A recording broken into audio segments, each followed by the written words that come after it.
Welcome to the Never Too Early Fantasy Football Podcast, where it is never too early for fantasy football. My name is Jeff. I'm Alex. As always, thank you for downloading, listening, liking, and commenting on our podcast videos. Please join our community by subscribing to us on the socials. Our handle on all platforms is at N2E Fantasy. We're also available on all major podcasting apps by searching N2E Fantasy. Alex, what do we have on today's show? On this episode of the Never Too Early Fantasy Football Podcast, we are releasing our final 2026 NFL mock draft. Both of us going side by side, and we will try to break down why we made the picks and what other guys we considered if we can remember it.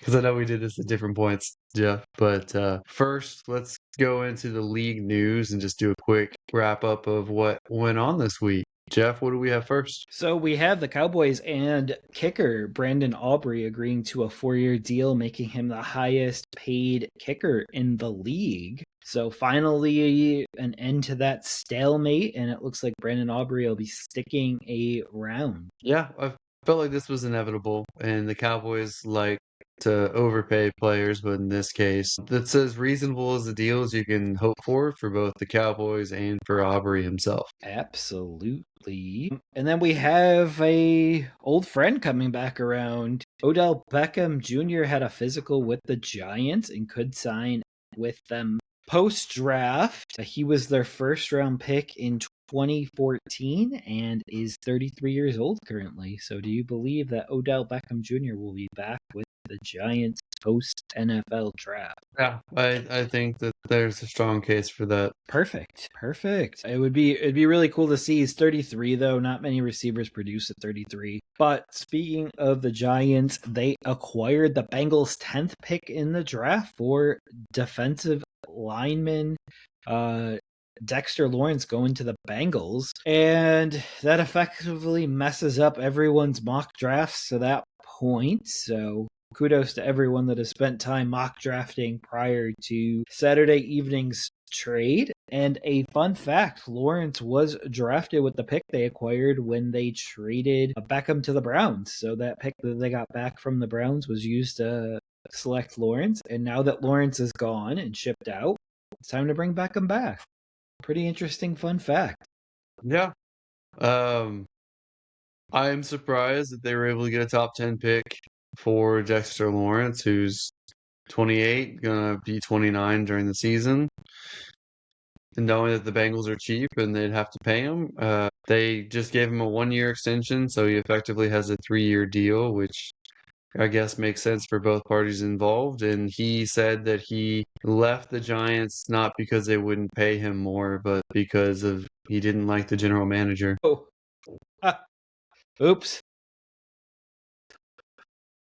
I'm like, okay, well, you went to arguably a worse situation with the Bengals and the owner being the GM, so good for you. Who's he referring to as the general manager for the Giants, though? Is he referring to Harbaugh, or is he referring to the placeholder GM? Well, the one person that has the title GM is Schoen. Right, but who has the power GM? The final say is likely Harbaugh, but I think it's more about Barkley leaving and some other guys that he's still upset about. Barkley. Saquon? Yeah. Wow. I got you now. It's been a while since Barkley left. It feels like he's been an Eagle forever now. Maybe they're mad that maybe he was mad they got rid of Daniel Jones. Maybe he liked practicing against Daniel Jones. Yeah, could be. All right. So now that everyone else's mock draft is messed up, are you ready to unveil your final and my first mock draft of the 2026 season? Yeah, let's do it. All right. So since I'm the odd one here, I will take the odd picks first, and you can take the even picks first. So the Las Vegas Raiders are on the clock, and I have them selecting quarterback Fernando Mendoza from Indiana. Alex, are you in agreement here or are you going out on a limb? I have a massive three-team trade occurring right here. Oop. No, just kidding. No, Mendoza's pretty locked in, so that's what I have. Perfect. I mean, that's chalk right now. That's almost the only surefire pick in this draft. Alex, who do you believe that the Jets will go number two? I know this is gonna be probably a split decision between us, but I am going with David Bailey, the edge rusher out of Texas Tech.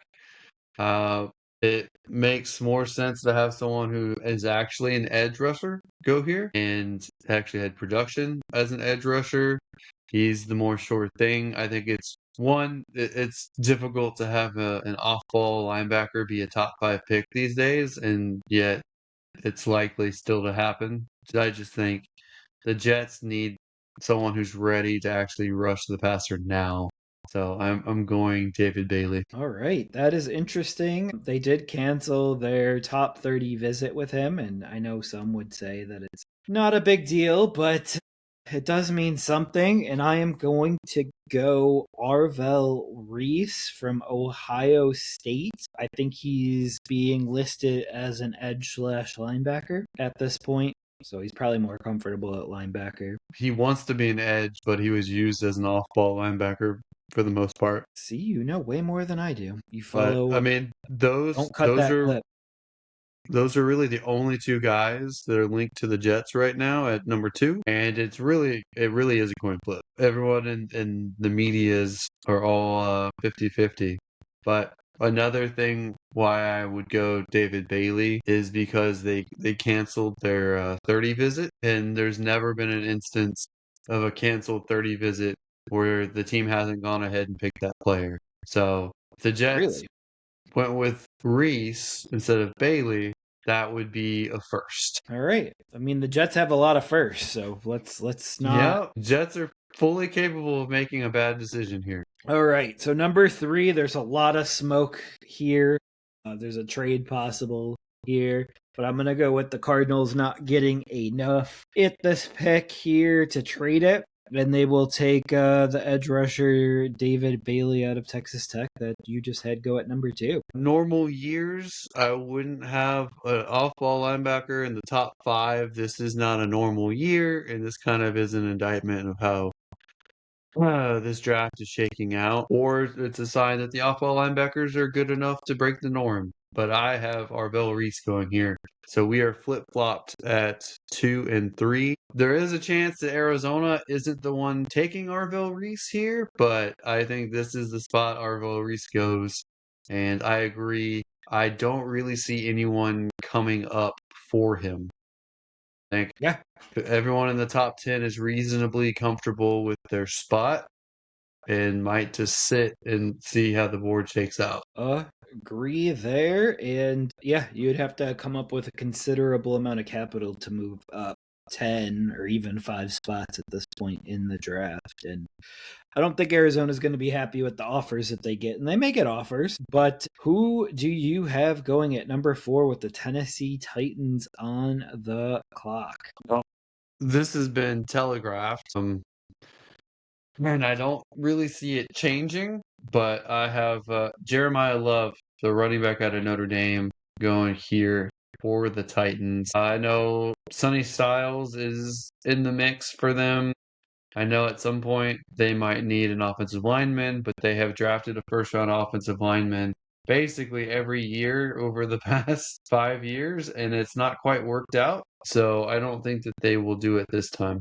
So I have Jeremiah Love. All right. Well, we are going to continue our differences today because I believe that they're going to bring in a guy to protect their franchise quarterback. And I believe that they will spend it on the offensive line. And it'll be Francis Maui Nagoa. Olaga. Yeah, from my.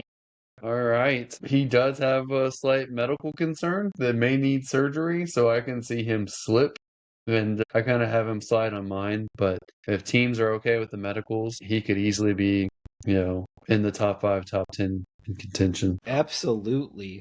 So we have the Giants' first pick up here, and I have them taking linebacker Sonny Styles out of Ohio State at 5. Yeah, it's between Sonny Styles, Caleb Downs, also out of Ohio State, but a safety. They really want Jeremiah Love. So for me, if he was available, then I would be very tempted to put him there. And they're apparently interested in the top two wide receivers, Carnell Tate and Jordan Tyson. So a lot of guys that they're interested in. They have 2 picks of the top 10. I also have Sonny Styles here because Oh, I agree that he's one of the guys that Harbaugh is interested in. And I flip-flop back and forth whether I think Sonny Styles or Caleb Downs will be the one most at risk to be taken by teams following them. And I think ultimately Sonny Styles is the one that's more at risk for other teams in the top 10. absolutely, because they now pick 10 as well. So they only have to Yeah. worry about Cleveland, Washington, New Orleans, and Kansas City after them. But I don't believe teams are going to pick Jeremiah Love that are that far away like the Titans are and even the Giants at this point, especially with losing Dexter Lawrence and their offensive line has some injury concerns as well. So could definitely see them go in a different direction. And they spent a ton on Isaiah Likely and Darnell Mooney, and they brought in a bunch of weapons, even ancillary ones this year. So I don't know if I see them prioritizing another weapon right now. The way I see it, so it's already been reported that they will sign DJ Reader at defensive tackle after the draft is over. Mhm. So it avoids the compensation formula. So normally I would pick D tackle for them in the second round, but now the second round's open to get potentially an offensive lineman at that spot later, or maybe a second round wide receiver, something like that. Absolutely, because we know that there's some dark horse wide receivers that are probably worth taking and going to be a little cheaper than the guys that are going to be coming up here. But who do you have number 6 to the Cleveland Browns, who are on the clock? I have the Cleveland Browns trading out of this pick. So Cleveland, Washington, and New Orleans are all potentially interested in either a top defender or a wide receiver. Kansas City is sitting at 9. They're very interested in the same players that the guys in front of them want, so they want to move up to get their guy. The most likely to me is to get a top wide receiver because their guys on their team, they between Rice having off the field issues and injury issues, and Worthy not being able to stay healthy, and Travis Kelce nearing retirement, they need to get an offensive weapon. They are missing out on the speedy guy that stays healthy and is explosive and is exciting like Tyreek Hill used to be. So they are going for the riskier but high upside Jordan Tyson at 6 out of Arizona State. Okay, all right. I thought you were copying my work here for a second because I also have the Cleveland Browns trading this back to the Kansas City Chiefs and swapping the 9 pick. But I have them going Carnell Tate out of Ohio State because they don't have that type of receiver right now. That'd be really nice. I like Exactly. Cardinal Tate more, I know you do. but all of the reports are that they're pretty laser focused into Tyson for some reason. And I think it has to do with the speed, implied speed. I know he hasn't tested because he pulled a hammy, but he looked very explosive and very fast running his routes for his special workout day. Exactly. But I will say that when you look at Worthy and you look at Rice and you look at them, Tate would be the complement piece to that. So He should it's be. kind of what I'm looking at logic in how often is Kansas City up this high where they could just move up a few spots to get a great weapon for Mahomes for years to come. If I was the Kansas City Chiefs, I would do exactly what you picked and do Cardinal Tate. But they think differently, and I would think that they would go for Tyson. But that's just splitting hairs, honestly. Absolutely. So we have the 7th pick up here. And I think Washington would have 100% been in on Carnell Tate. But since Tate is gone, they will pivot over here to their second choice, and that would be running back Jeremiah Love out of Notre Dame, going number 7. Yeah, for me, he's already gone. So I am going with Carnell Tate because he's still available on my board. They need another weapon. Right now they have Terry McLaurin as their only legitimate receiving threat. Traylon Burks is their number 2. That's not tenable. So I really think that they are in on a weapon here. The other option would have been Sonny Styles, but he's gone. That would have been on the defensive side. I don't think that they'll be able to trade out of this spot. So Carnell Tate makes the most sense to me. You got a mini run on wide receivers going already. Do you continue that at number 8 to New Orleans here, or does New Orleans pivot somewhere else? New Orleans is kind of hard to pin down. I think that they would have been in on either of those wide receivers, Jordan Tyson or Carnell Tate. They're both gone. Do they want to trade down? Do they want to get defense? Do they want to get offensive line? I have them going for an edge rusher. I'm going Ruben Bain for them. I think this is Ruben Bain's probably ceiling, and I think that his floor might be 12 with the Cowboys. Some of these teams are not shy about going after questionable character. If Kansas City stayed at 9, I think Ruben Bain would be an excellent choice for them too. He kind of would fit their defense as well. So I have him going here. He's the best player available on the board, and I think it makes sense for them. Although I do want to get a weapon for Shock to work with. Yeah, I don't know if I see them spending a high pick like this on a weapon when he already has chemistry with Juwan Johnson and with Chris Olave, and now they got Travis Etienne also. So they still have Kamara. Like Kamara could play the slot very easily next year, and probably not even miss a beat. But I do think that they need that second weapon, and I think this is too early for a wide receiver 2 opposite Chris Olave right now, because I do believe they extend him. But I am also going the edge rusher Ruben Bain Jr. from Miami in this spot, so we have way more agreements than I thought we would. This is 3 through 8 picks already. I thought we would be done after pick 1, because especially with Jeremiah Love, when I think that he's just gonna fall a little bit. I think we'll have several in the top 15 that are probably pretty similar. All right. So I had the next pick here going to Cleveland from Kansas City, just due to that earlier trade. And I have Kansas City here trying to shore up their offensive line, and they take offensive tackle Spencer Fano from Utah. You mean the Browns at the Kansas City? That's spot, what I meant. That's what I meant. Okay. Yep. Because I'm still reading the number 9 pick is the Chiefs, and in my notes I have the Browns. Yeah. So the Browns try to shore up the offensive line that they lost, and Spencer Fano would be a great first selection in that here. I also have Spencer Fano going here, and at this moment, you can view him as a tackle, you can view him as a guard or a center. Like, it depends on what else they do in the draft and what else they accomplish here. But he's the best offensive lineman, I think, in the class, and you can find a spot for him. So makes sense to me. I know that it's Fano, and there's another offensive lineman that they're heavily linked to. So we'll see if they get just one or both. Absolutely. And number 10 up now would be the New York Giants due to that trade this past weekend.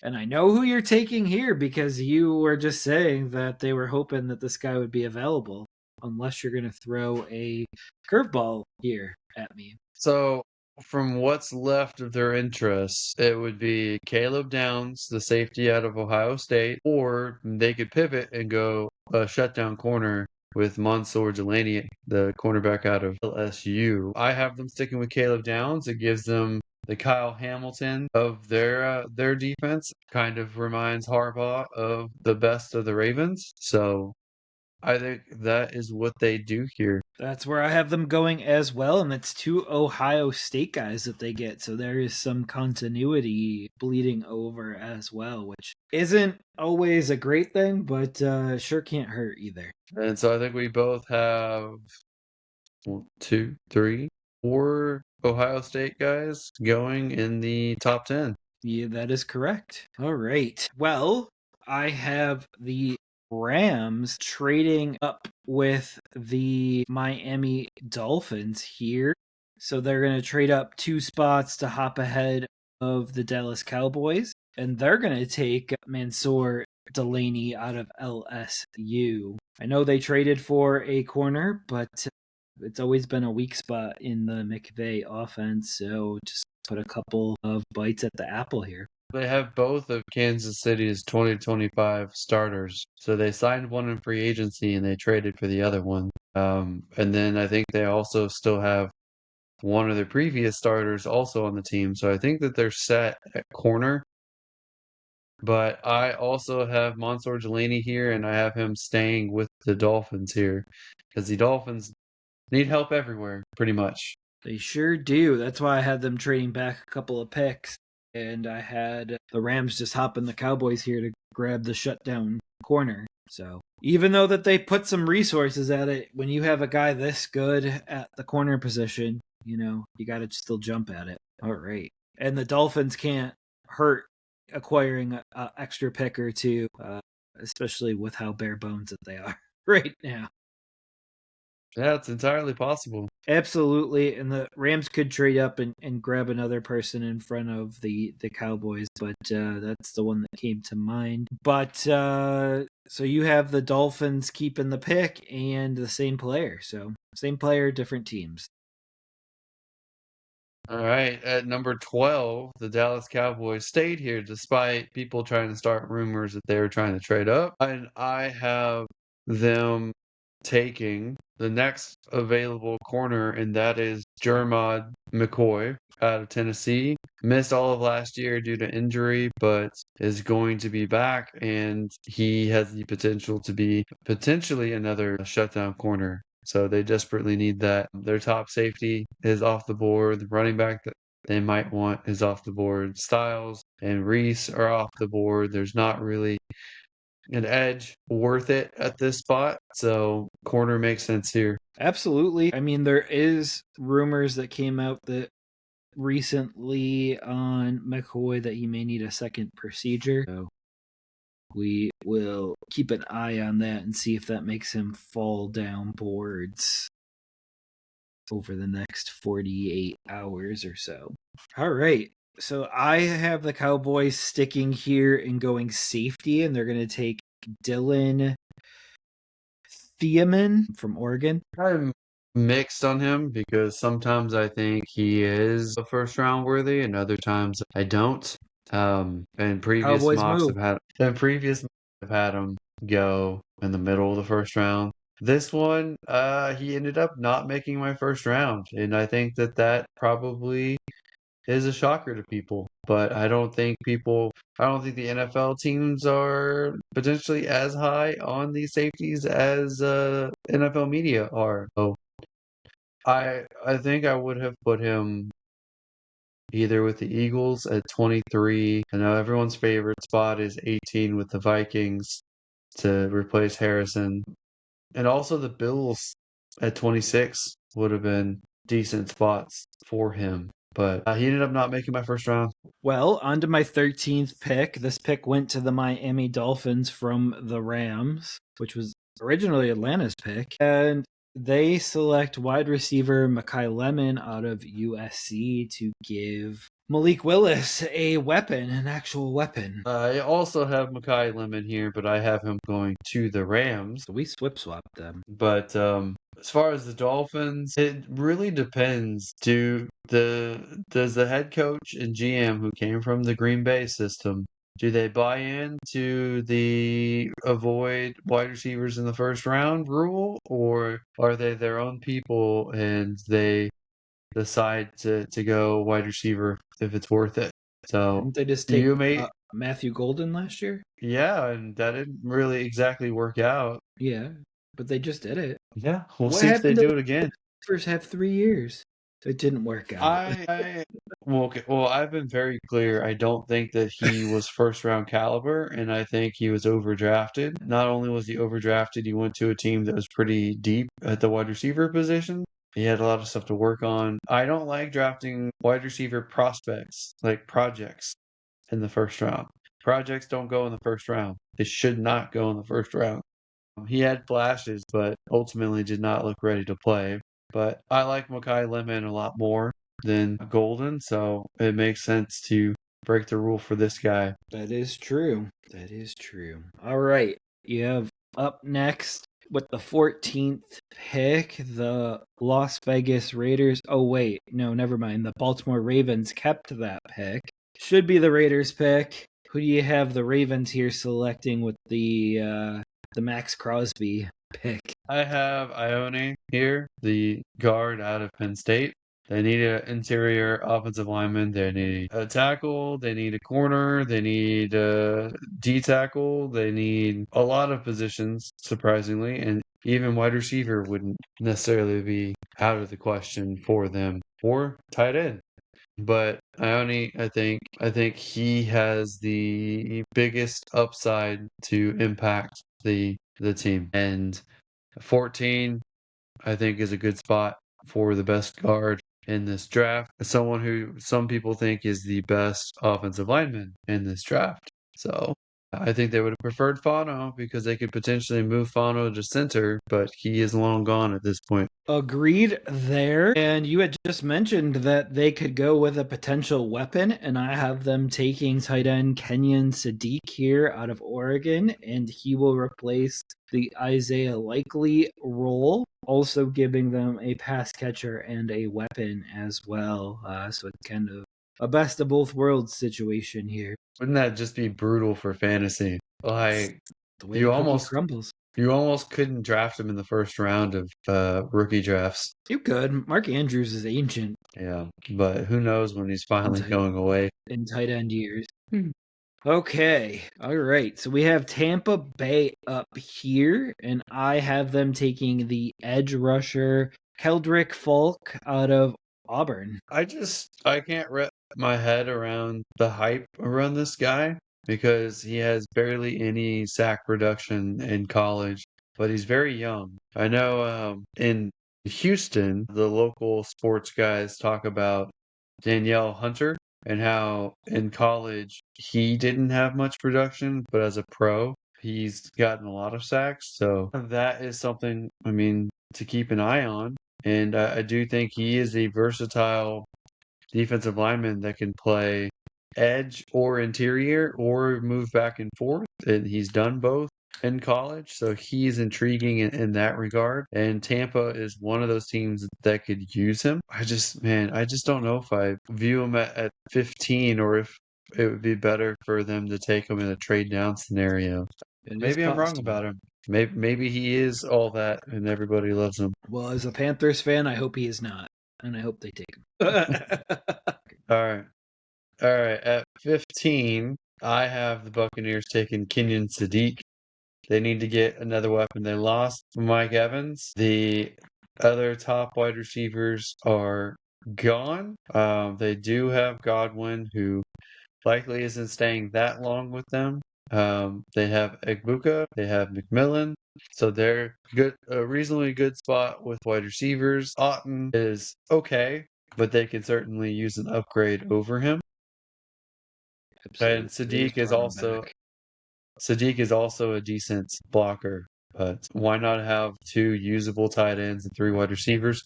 We saw them go through a slew of injuries last year. Make sure you have enough weapons to account for that. Absolutely. All right. This pick here was the Sauce Gardner pick, I believe. So it's the number 16 pick with the New York Jets on the clock. All right. So I would have considered a wide receiver here. The top ones are already gone at this point. I don't know if this is quite the spot where the next lower tier is good enough for. They got rid of Sauce Gardner. They need a corner. The best available corner is Avion Terrell. He has some injury issues that is working on himself, but he is a very physical corner. He is good against the run, um, good with press. I think he is the kind of corner that Aaron Glenn would like, and he has an outside chance of being a really good number one, but floor of being a really solid number two corner. So it's someone that you want to get in and help stabilize your defense along with the edge rusher you drafted at 2. Absolutely. And because I still have a wide receiver available, I have them taking Jordan Tyson out of Arizona State here at 16, because I do believe that teams do have a concern about his injury history, even with his hype video. Not a great spot where he lands either, so this is not great for fantasy. This is not something that would jazz me up at all, but it's very, very smart on the Jets' part if this happened. Yeah, I would say that they're extremely lucky if he's still there at 16, and wouldn't be shocked if teams are calling Tampa Bay at 15, desperately trying to move up to get in front of the Jets. It's true. So we could see like a Kansas City or someone else that has a decent amount of picks and pick lower in the first round or high in the second that give up a lot to move up. End up with Tate and Tyson. Rasheed Rice is on the block. Yeah, Rasheed Rice and Worthy gone. Absolutely.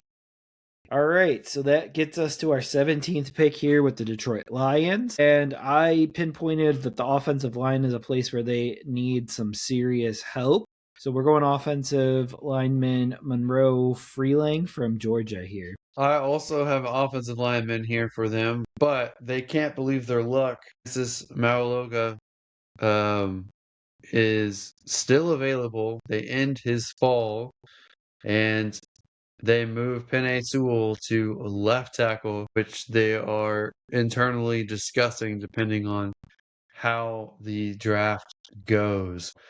Penei Sewell and Francis here as your bookends, protecting Jared Goff and blocking for Gibbs at running back would be excellent. I think in your scenario, Penei Sewell would stay at right tackle because Monroe Freeling, I think, is a left tackle. Both scenarios would be very interesting. Their division rival is up next at 18, and it's the Minnesota Vikings. Yeah, so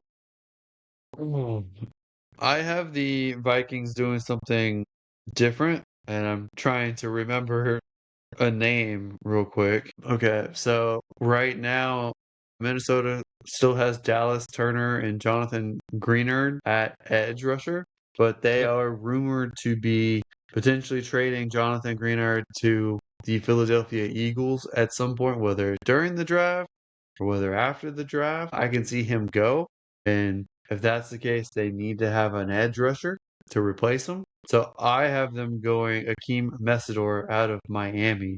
He's on the older side for a prospect, but there are rumored to be a lot of teams interested. And I think his floor in the draft might be 28 with the Texans or the very last pick of the first round. Absolutely. I have him as a first rounder, just not yet. My pick for the Vikings is cornerback Jermod McCoy out of Tennessee. So I know you had him go a little bit earlier, but I know there's some injury concerns with him as well. But Minnesota could use some extra picks as well, so we'll see what happens at their pick and what they get for the edge rusher that they trade away. All right. Well, who do you have for your Carolina Panthers?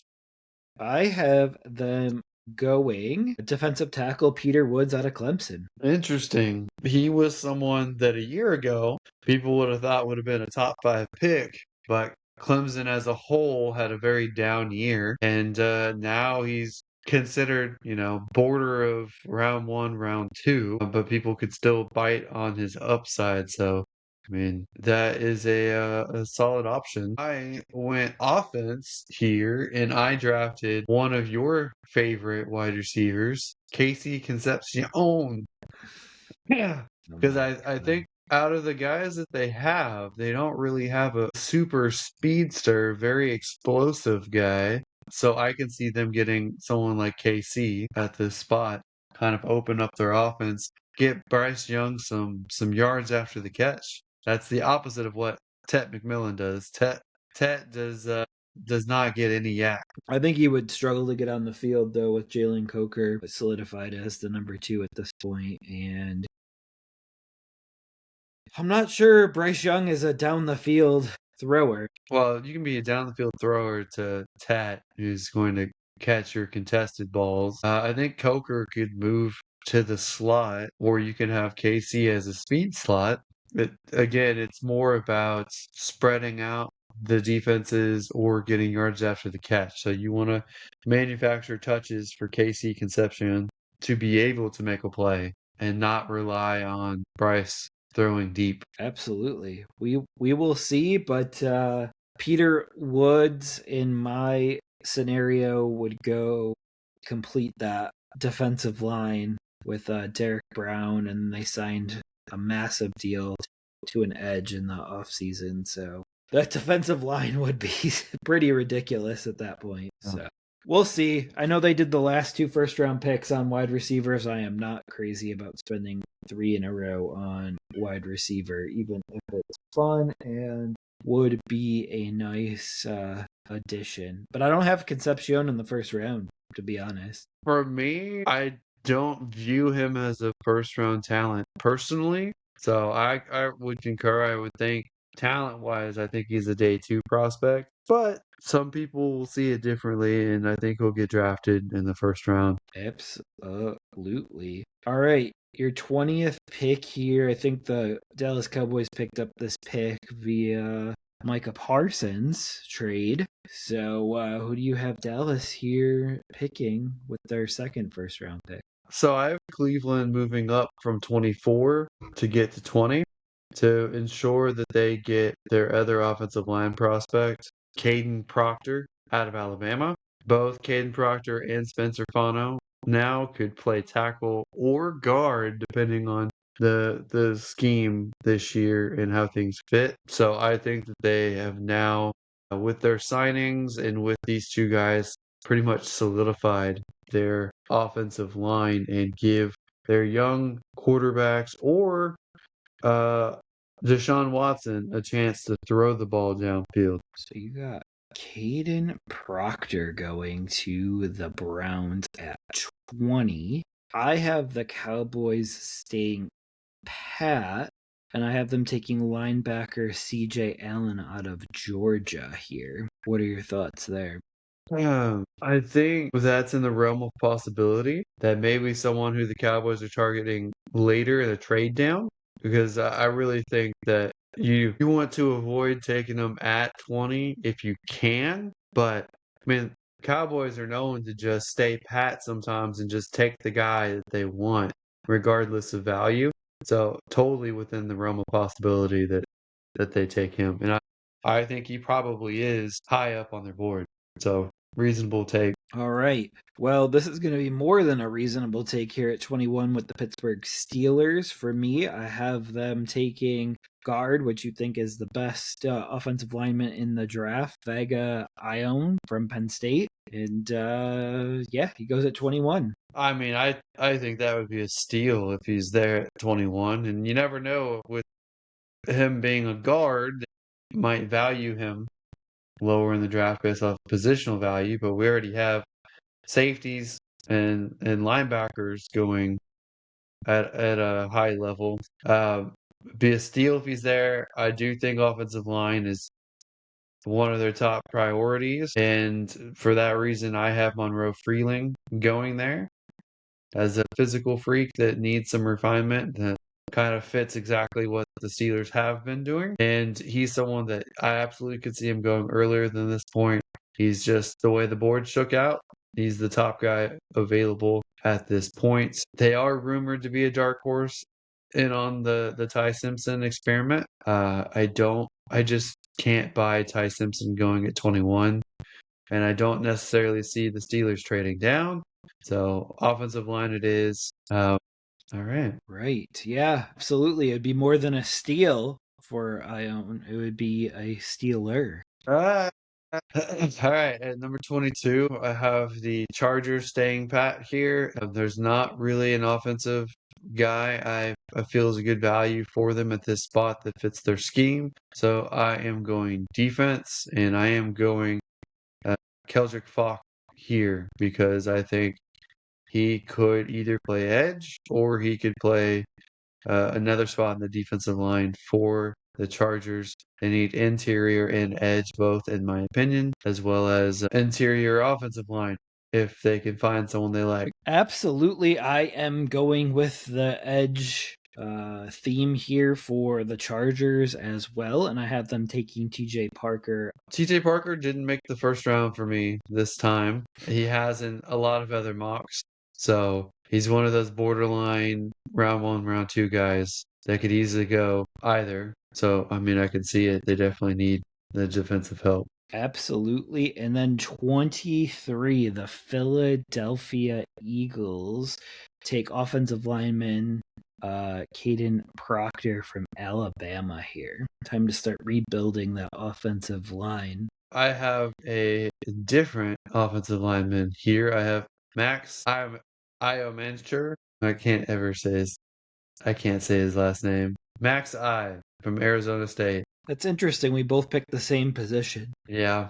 Well, I think that they're going to trade for an edge with Minnesota, and they take a tackle here, and then I think they get a secondary later in the draft, and that kind of fits their major roles, their major holes, I should say. Rolls and holes. Got it. We have up next for you, we have Dallas that just traded down with the Cleveland Browns. So who do you have Dallas taken at 24? I have the same guy you have him taking at 20, and that's CJ Allen, the linebacker out of Georgia. Same player, different spot. Well, I have the Browns staying pat here, and we know that there's Casey Concepcion left on my board, but I have them going wide receiver Denzel Boston out of Washington. And the reason being is I think he's a different type of receiver than Bond and Judy, and I think they still want to use them, and Concepcion would just muddy that a little bit more. All right. Who do you have at 25? 25. The Bears here had some surprise retirements on the offensive line, and they also lost a few weapons, but I have them going with offensive lineman here in Caleb Lemieux from Utah. Yeah, I think he's one of those border round one, round two offensive linemen. And the way that need has been pushed up, he's definitely in the first round conversation. I have them going the other side of the ball, and I have them going Caden McDonald, defensive tackle out of Ohio State. They are an Ohio State friendly team, and they definitely need someone to help stop the run.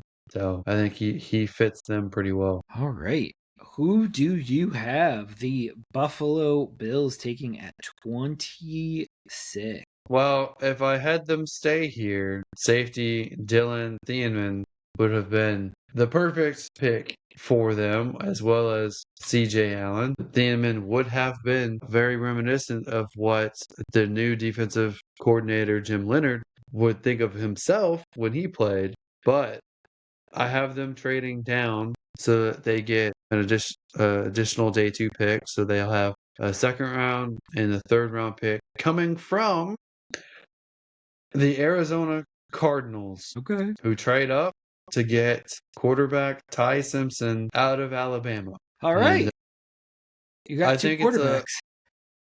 they get to ensure that they get a quarterback, and they also Buffalo gets additional picks. Buffalo's willing to take a little bit of a discount on the trade package, so it works out for both teams. Absolutely. It gets Arizona its fifth year rookie option. So that would be awesome. But that means Buffalo doesn't have a first round pick Well, this year.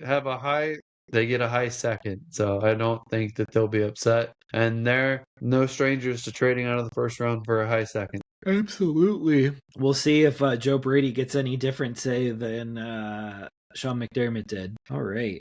So I have the Bills staying pat here and drafting edge Cassius Howell out of Texas A&M. Do the Bills play a three? It'll be a good question this year because it could very easily switch this year. Because I think Cassius is a little undersized, so he might fit as a 3-4 outside linebacker. I think that would be his best role. He's probably a little too small for defensive end, and so that may be something to consider. I have him going day 2 Okay. because of that. He's starting to fly up boards right now, so we'll see if he makes it into the first round here in the next couple of days. But I have the San Francisco 49ers standing pat here, and obviously they could have went for wide receiver KC Concepcion because they are tied to him left, right, and center, it feels like. But I have them doing the smart thing here and rebuilding their defense and going a defensive tackle Lee Hunter out of Texas Tech. I have them going. I have them going wide receiver and going Omar Cooper Jr. out of Indiana, who they're also linked to and similar, but yet a little bit different to KC Concepcion. Omar Cooper is more Z or slot movement guy, kind of like Devo, because they already have Pearsall, who's like Ayuk, and they got Mike Evans, so they're already looking very interesting there. As far as Lee Hunter, I'm not sure if Lee Hunter goes in the first round. He's got the upper body of a defensive tackle and the lower body of an edge rusher, and it's really a weird combination for him because he's almost exclusively a pass rusher and not really very good against the run. So I don't know if that's something that the 49ers will want there in the first round. We will see. They do need to start rebuilding that defense, though. It's gotten old and not the same. And they have plenty of pass catchers. They have 4 very good ones. Never have enough with the injuries they get. It's true, but the electric station's right around the corner, so it doesn't really matter who they pick in that case. So you just have to have depth. At 28, the Houston Texans select defensive tackle Christian Miller out of Georgia. I know the Texans would be fine trading down, but there's no trade partners. So they have to stay here, and they continue to add to the defense to make the defense as elite as possible. So many mocks have Blake Miller out of Clemson there. I don't see that at all. That's not even a thing in the local beats. So I don't know where this is coming from. I think it's groupthink. But Christian Miller is definitely an option. CJ Allen's an option. Linebacker Rodriguez out of Texas Tech is an option. Basically, any D tackle is an option. Edge rusher is an option.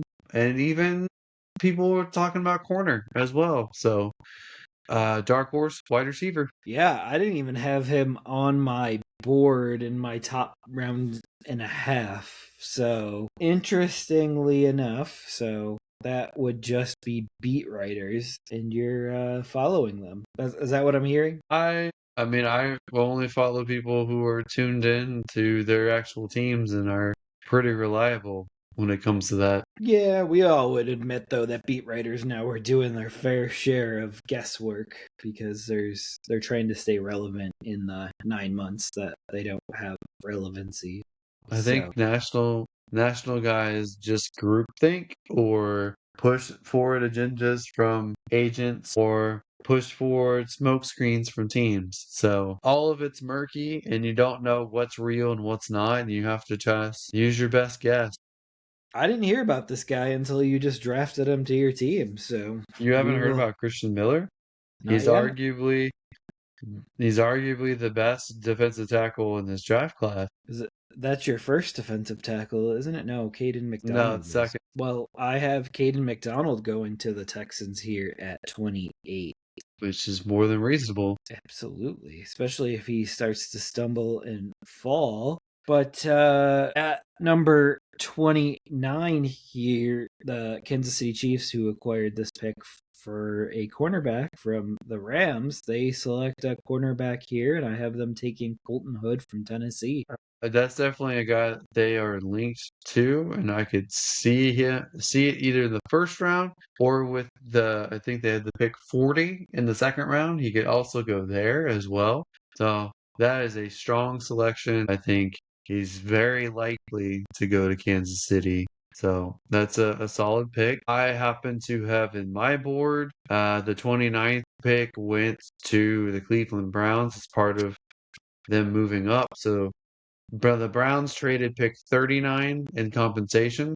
So they swapped 6 and 9 and 29 and 39 to make it happen. So that gives the Chiefs 39 and 40 back to back in the second round.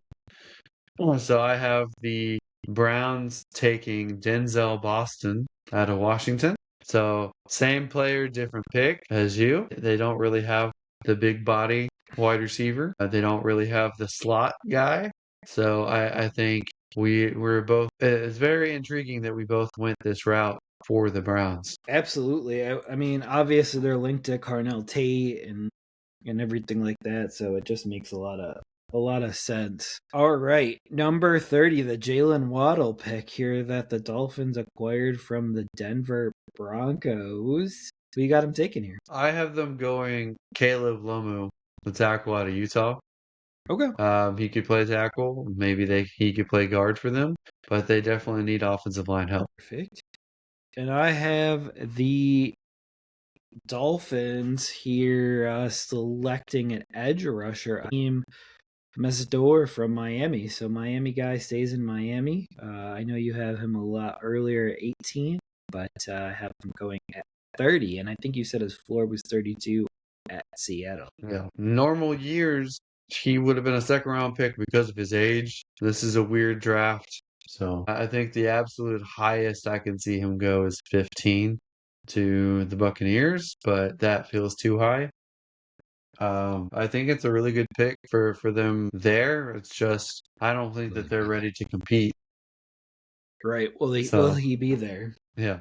By the time they're ready to compete, I mean, he's gonna be 30. Well, with Lemon and Willis and him, and then they probably have over 100 million coming off the books this year in dead cap, and they could spend in free agency next year. So I mean, they could be a quick reboot team. So that would be the best possible scenario for them, but they could be. What do you have the shameful Mike Vrabel led Patriots going at number 31? Well, considering how great their offensive line was in the playoffs, yeah, I had them go offensive tackle Blake Miller from Clemson here. You won't believe this, Jeff, but I have the exact same player going to them. I know they're very much rumored to be in on Max I, but he went to Philadelphia much earlier for me. So Blake Miller is the best available. He happens to be in the spots that they need to upgrade. So it works out all around for them. I can see them, and I've toyed with it in other boxes, them trading up to try to acquire Max I out of Arizona State. I think they would give up too much, and plus they're rumored to be acquiring AJ Brown, which would just be more compensation going out the door. Well, if you consider the fact that they'll only use compensation most likely from this draft, then they can make it work. I just don't know who would want to move back. Maybe Tampa, if he was still there. Because you had him going to Baltimore. That might be going too high for them. So I mean, they might be able to trade up to they might be able to trade up 20 for Dallas picks there. They might be able to trade up to 26 because Max is another guy linked to the 49ers. So they want to get in front of them, linked to the Texans as potentially the only offensive lineman they might consider at 28 that is reasonably expected to be there. Could see the Panthers biting at 19 if you have them liking and linked to KC Concepcion. I think that's too early for him. So if they slid back, I couldn't see another team reaching for him. There are crazy media people that have KC Concepcion potentially going 13 to the Rams. Good. So. Bye. But All right. Why don't you wrap it up here with your 32nd pick with the Super Bowl champion Seattle Seahawks on the clock? Well, the way it shook out, there wasn't really anyone to trade up for, as desperate as the Seahawks are to go down. There's not an edge rusher, there's not a wide receiver, there's not a quarterback. So I have them staying here and taking Chris Johnson, the cornerback out of San Diego State, who has the chance to go higher than this if a team really likes him. He's borderline first, second, and Seattle needs to replenish their defense after letting a lot of these guys walk in free agency. Absolutely, and that's why I have them trading their pick to the Pittsburgh Steelers, and the Pittsburgh Steelers select quarterback Ty Simpson out of Alabama. Really? Yep. So you went the dark horse route, huh? Mm-hmm. I couldn't see Arizona trading up to 32 with Seattle. Pittsburgh was the only team that I could realistically get up there. Well, Arizona, like, it wouldn't make sense for Seattle because it wouldn't be enough to move down to Arizona. So, man. And it's a So division you, rival, and I'm not sure they would want them to take who they thought was their quarterback. but I thought you were on board with them liking the youngster that's already on their roster. Absolutely, you need a guy to split with. Well, Rodgers is you gotta put a couple of eggs in a couple baskets. So do you have Rodgers, Howard, and Simpson? You Yep. think all of them stick there? Yep. Oh my goodness. I just Absolutely. on Simpson one behind hand, Rodgers for a year. I can't see it, and on the other hand, they took Kenny Pickett in the first round. So I'm like, who knows? Who knows with these Steelers? Yeah. But we all know we have McCarthy and Rodgers, supposedly Rodgers, coming back from the Packers, and we know how well that they've transitioned quarterbacks in the past. So this could be it. Oh, man. Well, I mean, I think we had a lot more in common than I was expecting. Absolutely. And in a couple of days, we get to figure out who's right and who's wrong, and get to watch and marvel in this wonderful production called the NFL Draft. Do we have an over and under how many trades are going to happen? I think there'll be 4 trades. 4 draft day trades? Yep. And I did 3, so I went under the 4, but I think there will be 4. Trying to use math real quick. It's the same as it always was. Wow, did I only do 3? Yep. But we all know that there's going to be someone there that people weren't expecting to be there, and the phones will inevitably blow up, and it'll blow up all of our mock drafts. But we'll see how smart these teams are and how much they want to win. I will say we are recording this on a Tuesday night. We have all of Wednesday to wreck our mock and all of Thursday to wreck our mock. So I think a lot more smoke screens come out 48 hours before the draft, and we're probably lucky and blessed to release it now. yeah, you know what's funny, Jeff? I think pick number 2 is going to be interesting to see which player they go. And at the same time, it almost feels inconsequential regardless of who they pick. Absolutely. But we just had them flip flop, so I mean, we believe in the talent of both players. We just don't know what that looks like. Yeah. I would be shocked if the Cardinals could pull off a trade to trade out of the 3rd pick and get a bunch of picks. Well, they're trying to smoke screen Love because they believe Love is loved there. But and honestly, as someone that owns the 1 pick in a dynasty rookie draft, I'm not thrilled with Love going to Washington. I don't think they have a great line. I don't think their quarterback's always healthy. So I'm not thrilled with that. I didn't do this to be flashy and for fantasy purposes. Not really happy with Jordan Tyson going to the Jets. Like, just did it with what would be smart. So, if my mock is correct when it comes to Jordan Tyson and he goes to the Chiefs, would you be thrilled about that? I mean, he's got to be the number 2 pick at that point because it's the quarterback that he plays with. What if Carnell Tate goes to Washington and plays with the best deep ball thrower in the game? It's true. We will see. And What if then- Ayuk signs there halfway through the year and he's battling for reps with Ayuk and McLaurin? Like, there's a lot of what ifs. I think I think that they are eventually going to move on from McLaurin. Ayuk would be an upside gamble because he has to behave and be a team player. But I think Tyson would end up being the guy within 2 years if he stays healthy. Yeah, I don't disagree with that. So, I mean, Makai Lemon on the Rams behind Puka, who will miss time probably doing something stupid or getting injured, or Adams, who has nagging hamstring and soft tissue issues all the time. Like, that would be intriguing. yep, I don't disagree with you there, and there's a lot of interesting intrigue to come along here. Did you see CJ Stroud looking much slimmer and more fit? And he spent months working out with Matthew Stafford's private trainer. Yep. You realize it's only been Improve. 3 months since he threw his last pass.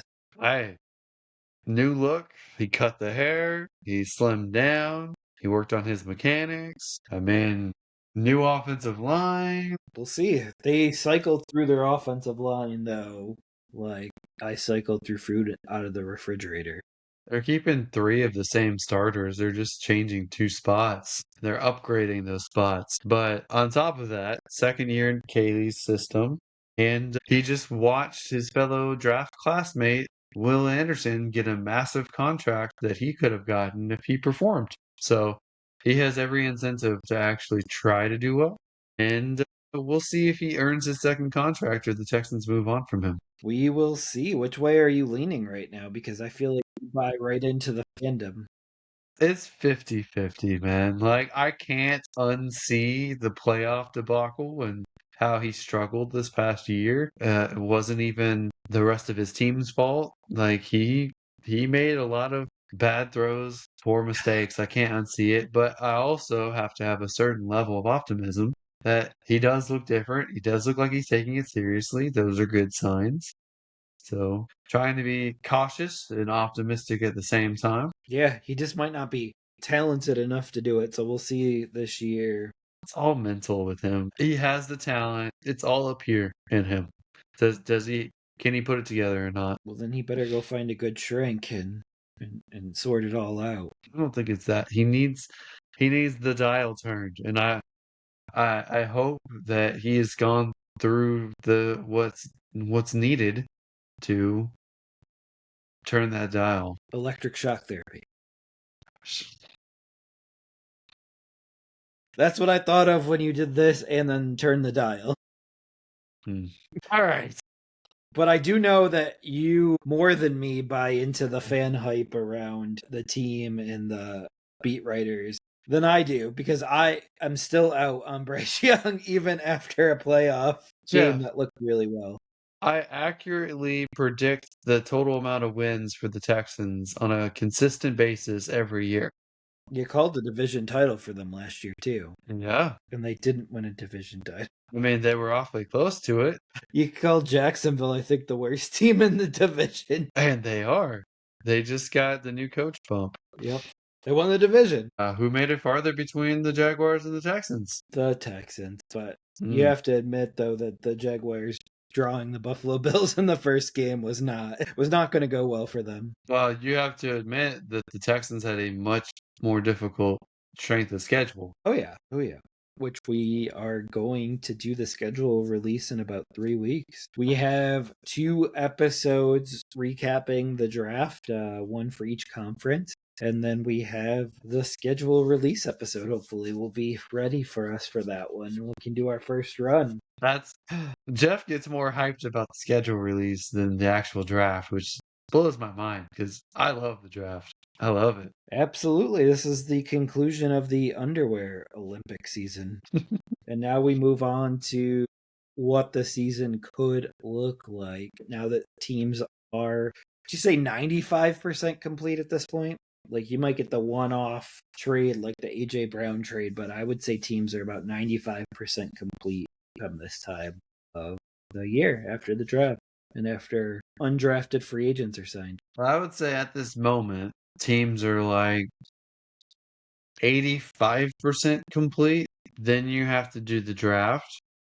and they'll get it to 90, and then unrestricted free agents that weren't drafted, and any other veterans that are hanging out there, and then residual trades and wiggles and cut downs, and then you get your 99, 100%. Absolutely, and I could see David Njoku be a signing after the draft, and I wonder if he's waiting to see who drafts tight ends and who doesn't to pick his next landing spot that way. Yeah. Because if he signs with somebody and they go draft Kenyon Sadiq, he might be like, why did I sign with you guys? So he might be playing it really smart right now. Well, he might go sign with Baltimore after the draft. Absolutely, and I would believe that Baltimore would prefer it to be after the comp pick formula is up.